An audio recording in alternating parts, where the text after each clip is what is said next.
Swedish climate activist Greta Thunberg says the upcoming climate talks in Glasgow billed as humanity's last chance to avoid catastrophic global warming while likely to lead to big changes.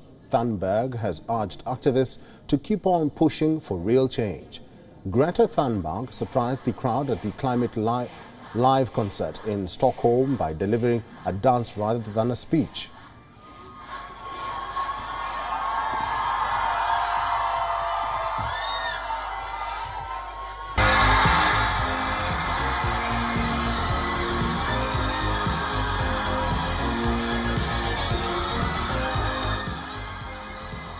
The teenage activist quoted the beginning of 80s star Rick Astley's hit Never Gonna Give You Up to the crowd, saying, "We are no strangers to love." She then danced on stage and sang along to the song as the crowd applauded. Speaking on the sidelines of the climate concert, Thunberg doubted if world leaders would be able to set substantial climate targets at COP26. I mean, my hopes are, of course, that suddenly we will realize that we are facing an existential crisis and act after that, according to that. But that will most likely not happen if you think realistically. Thunberg, whose Friday for Future movement has inspired massive street protests around the world, says activists need to keep on pushing for real change.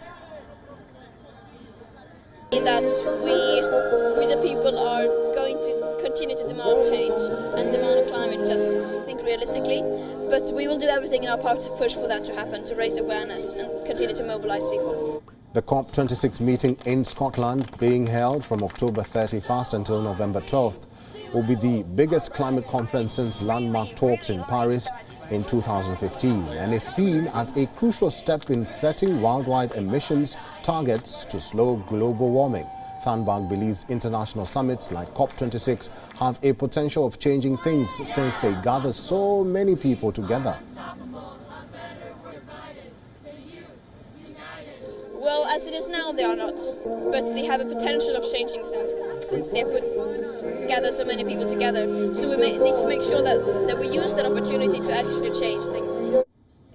The Glasgow gathering will try to persuade major developing economies to do more to cut their carbon emissions and get the rich world to cough up billions more to help poorer countries adapt to climate change. Last month, United Nations Chief Antonio Guterres warned that a failure to slash global emissions is setting the world on a catastrophic path to 2.7 degrees Celsius heating.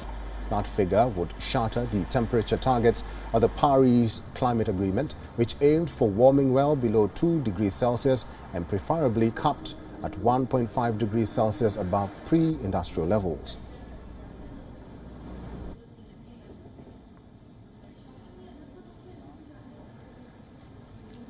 Millions of young people have joined Thunberg's Friday for Future movement, skipping school to protest for action against climate change. Thunberg will also lead a climate strike on October 22nd, which will see young people join from around the world ahead of the United Nations Climate Change Conference.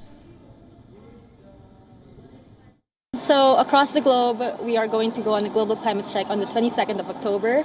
It follows up from our September 24th climate strike where we had over 800,000 strikers across the world.